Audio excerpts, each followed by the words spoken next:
The final trailer for Cobra Kai Season 4 is here, and now we see the epic return of Terry Silver, played by Thomas Ian Griffith. Today we're going to break down the whole trailer, and there are so many great moments. I'm Ken Cole, and if you're a fan of Cobra Kai and Terry Silver, you won't want to miss Cobra Cole, featuring me and David Shatraw, who plays Tom Cole on Cobra Kai.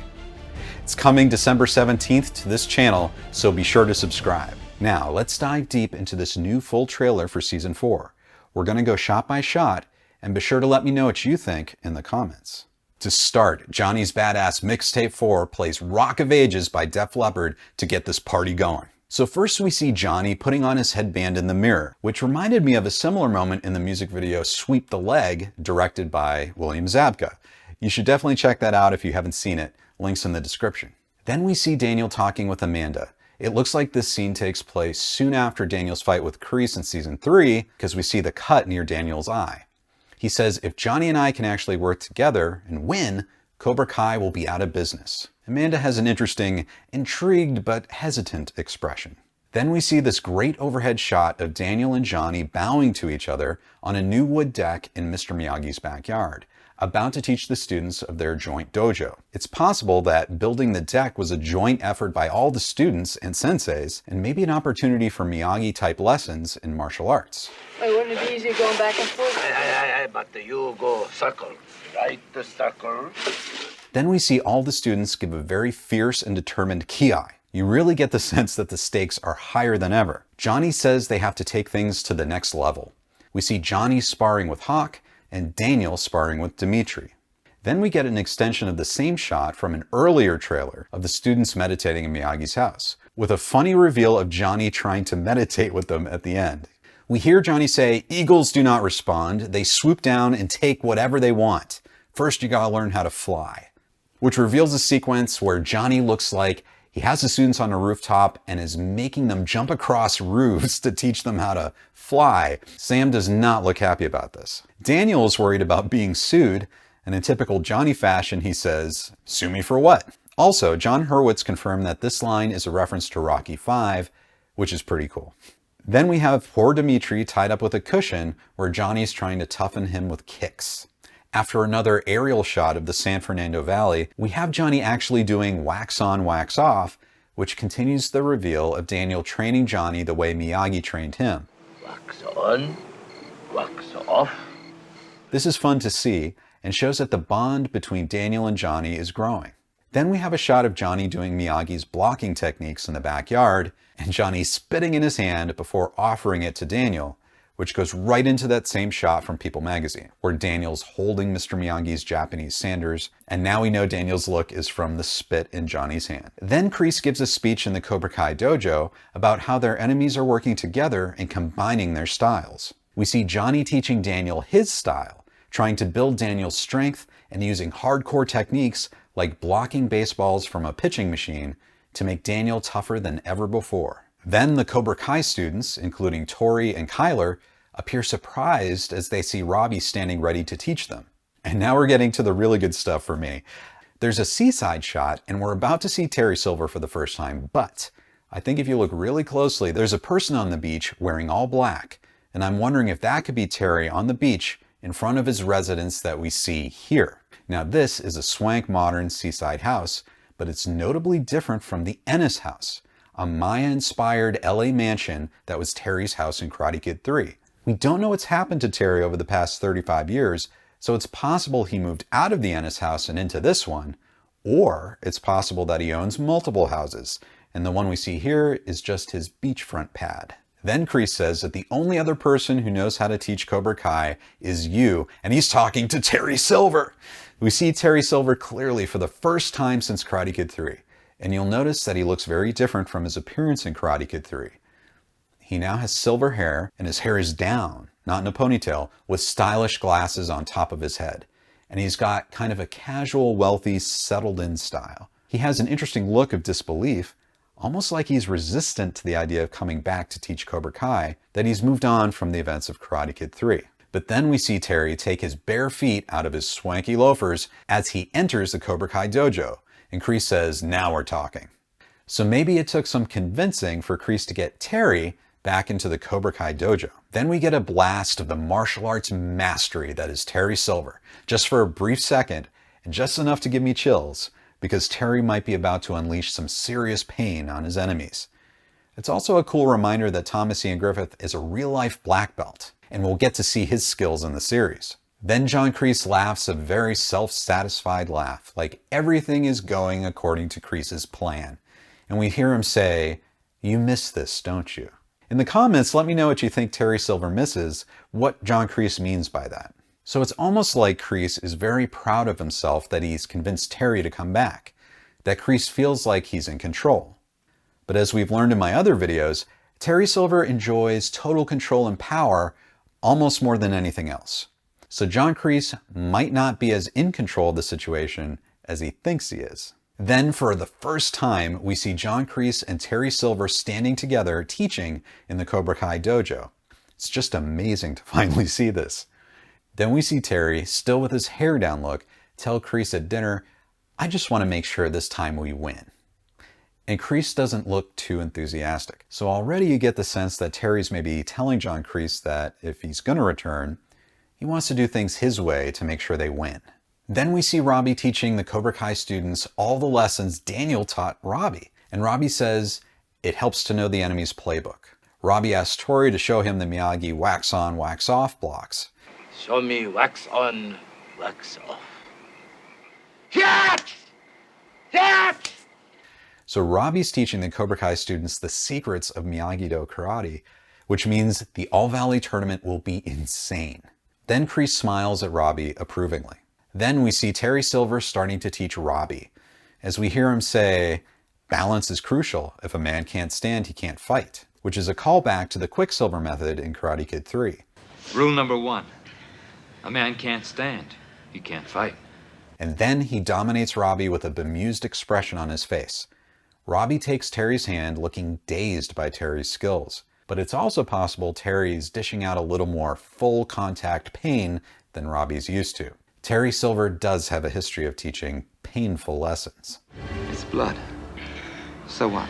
Then we have an epic moment where Daniel LaRusso reunites with Terry Silver in Miyagi's backyard in front of Johnny and the students. Terry has been at Miyagi's place before in Karate Kid 3 when he was conning Daniel and Miyagi. My teacher sends his apologies for John Kreese's dishonorable actions. Accept apology. And also when he broke into Miyagi's house looking for intel. Perfect. We don't know for sure, but this could be the first time Daniel has seen Terry since the '85 All-Valley tournament. Now the real pain begins, Danny boy. And the look on Daniel's face is devastating, like an old wound has been ripped open again. And look at Terry's swagger here, very badass. This is a completely different attitude and look from earlier in the trailer. Remember that Terry is a master of changing his look and style to deceive and manipulate people. Also notice that Terry is wearing his chain from Karate Kid 3, which he also wore in the dinner scene earlier. So here we see full-on classic Terry with tied back hair and a ponytail.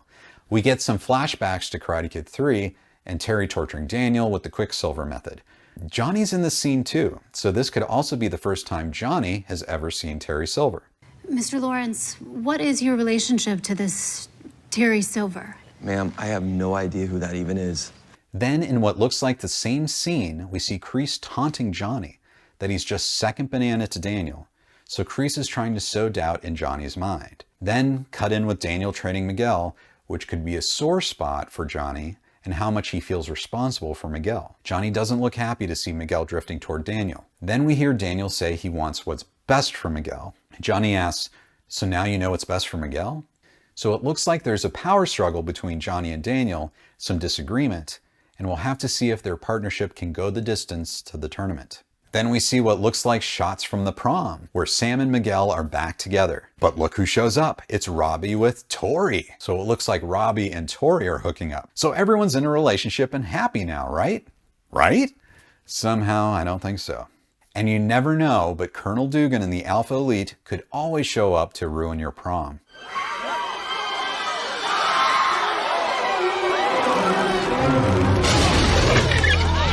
Then we hear Johnny still arguing with Daniel, and it seems like this is about Terry Silver and how Daniel wants to handle the students with Terry in the mix.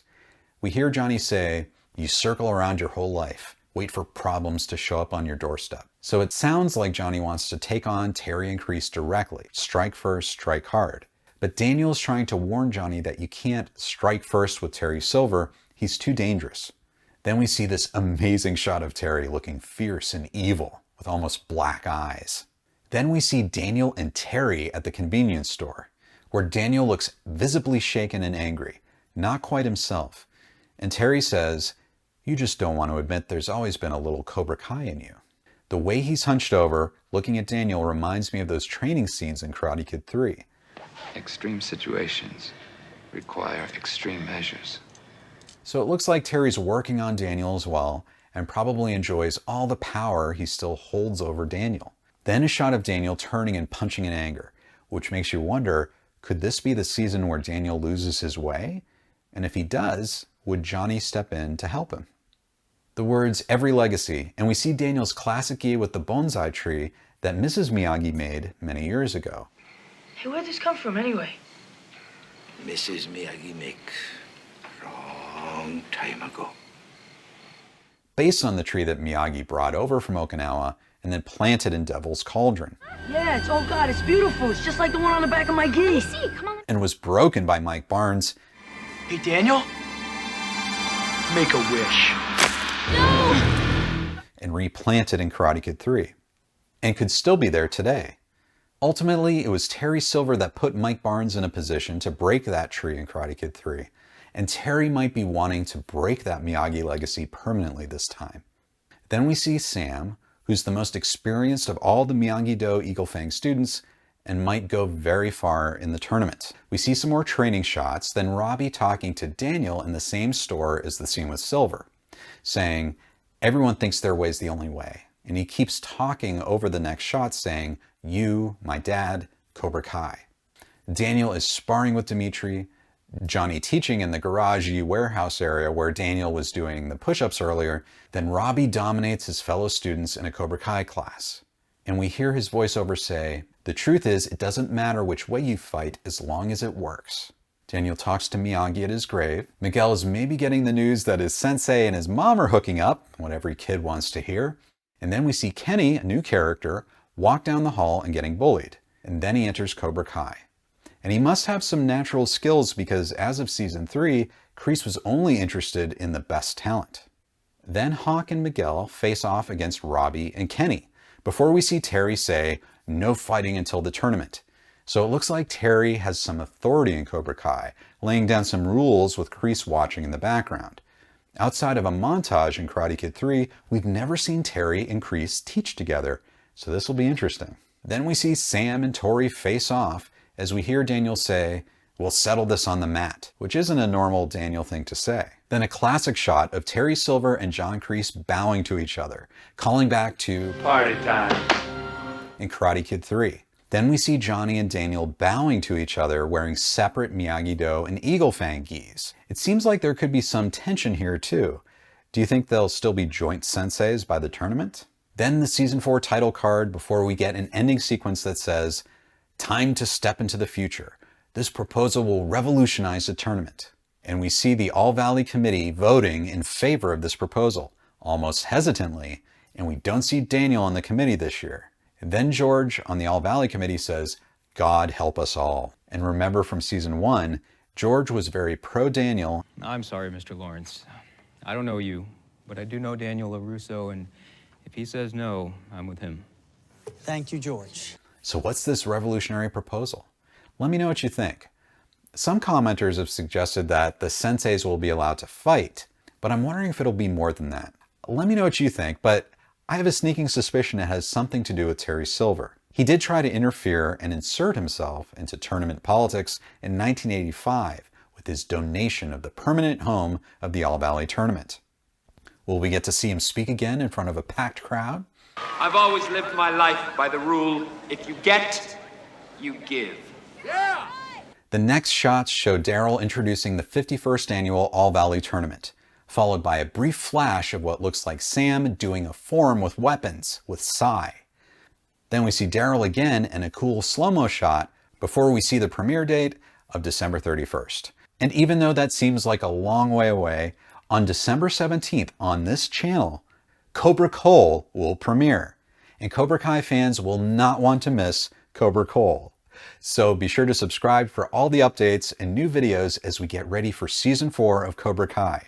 Be sure to join the discussion in the comments and let me know what nuggets you discovered in the trailer. More to come, stay tuned, and I'll see you next time.